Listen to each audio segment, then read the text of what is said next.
এই যে ওলামায়ে কেরাম আজকে যে আমরা করতেছি, আচ্ছা বলেন তো, একজন আলেম যার মধ্যে খায়রাত আছে, যে আল্লাহকে ভয় করে, একজন বেপর্দা মহিলার সামনে সে যায় কিভাবে? আমাকে বলেন তো। আর সব বাদ দেন, সব বাদ, আত্মশুদ্ধি তো অনেক পরের কথা। যার মধ্যে খায়রাত আছে, আল্লাহকে ভয় করে, সে একজন বেপর্দা মহিলার সামনে নিয়ে মিছিল করে কিভাবে? আলেম মানুষ, আমরা শ্রদ্ধা করে সম্মান করি, অনেক ভালোবাসি, কিন্তু আপনি কি জানেন একজন আলেম যদি প্রকাশ্যে হারাম কবিরা গুনাহ করে, এটা তার মধ্যে সীমাবদ্ধ থাকে না, গোটা জাতির মধ্যে ছড়িয়ে যায়। কি জানেন আপনি?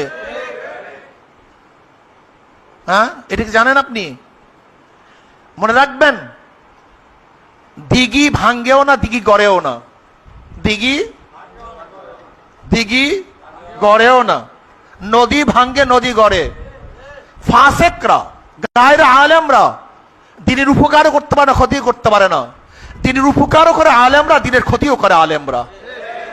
হাজারো প্রফেসররা, হাজারো ডক্টররা যদি ইসলামের খেলাফ কাজ করে দলিল হয় না, কিন্তু আজকে মুস্তাকুন নবী সাহেব যদি কোন ইসলামের খেলাফ করে দলিল হয়, এটা ছাত্রদের মধ্যে, আমাদের মধ্যে যারাই আমরা দেখবো, ওই কাজটা হালকা হয়ে যায়। মনে হয় যেন না জানো, মনে হয় ফাঁক ফুকুরাস, মনে হয় যেন সুযোগ এটা হবেই। হাজারো কৌল এক ফেল, কোটি কৌল এক ফেল, হাজার বক্তব্য এক আমল, বিশ্বাস হয় না। হুদায়বিয়া সন্ধির সময় জনাবে মুহাম্মদ রাসূলুল্লাহ সাল্লাল্লাহু আলাইহি ওয়াসাল্লাম যখন বলছিলেন যে তোমরা হালাল হও, কি হও? কোন সাহাবী কথা শুনতেছিলেন? হ্যাঁ, নবী আলাইহিস সালাম বারবার হালাল হও, কিন্তু কেউ হালাল হচ্ছেন না, কেউ না। সবাই হেরাম অবস্থায়, কেউ মাথা কামাবে না, কেউ হেরাম খুলবে না। নবী আলাইহিস সালাম পরেশান হয়ে গেছেন, পরেশান হয়ে গেছেন, কেউ আমার কথা শুনে না। ঘটনাটা কি? চিন্তিত অবস্থায় খিমার মধ্যে ঢুকছেন। উম্মে সালমা রাদিয়াল্লাহু তাআলা কি বলছিলেন? ইয়া নবী আল্লাহ, তো পরেশান কেন? কিন্তু আমার কথা তো কেউ শুনে না, আমি হালাল হওয়ার জন্য বলছি, কেউ হালাল হচ্ছে না। কি পরামর্শ দিছিলেন? আপনি নিজে হালাল হয়ে যান। উম্মে সালমা রাদিয়াল্লাহু তাআলা কি বলছেন? আপনি হালাল। নবী আলাইহিস সালাম হালাল হয়ে গেছেন, সবাই, কোনো কৌলের প্রয়োজন হয়নি। আমল ফেল, হাজারো কৌল এক ফেল, হাজারো বক্তব্য এক আমল, মারাত্মক। কাবুরা মাকতান ইনদাল্লাহি আন তাকুলু মা লা তাফআলুন। আমি আশ্চর্য হয়ে যাই ওলামায়ে কেরাম যারা তাজকিয়ার বয়ান করি, আমি আশ্চর্য হয়ে যাই ওলামায়ে কেরাম যারা তাজকিয়ার বয়ান করি।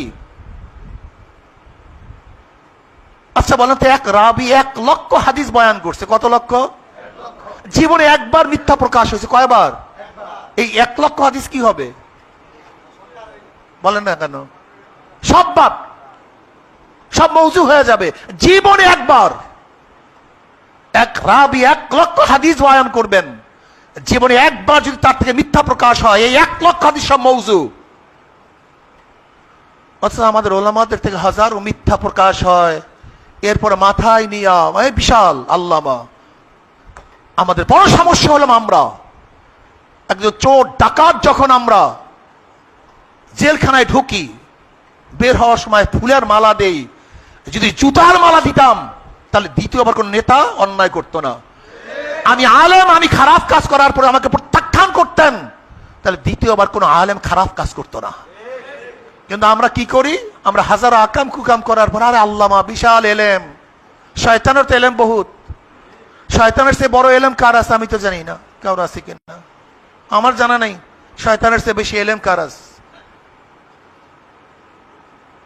তাজকিয়া নফস খুব কঠিন, খুব জটিল, খুব তীক্ষ্ণ, খুব সূক্ষ্ম।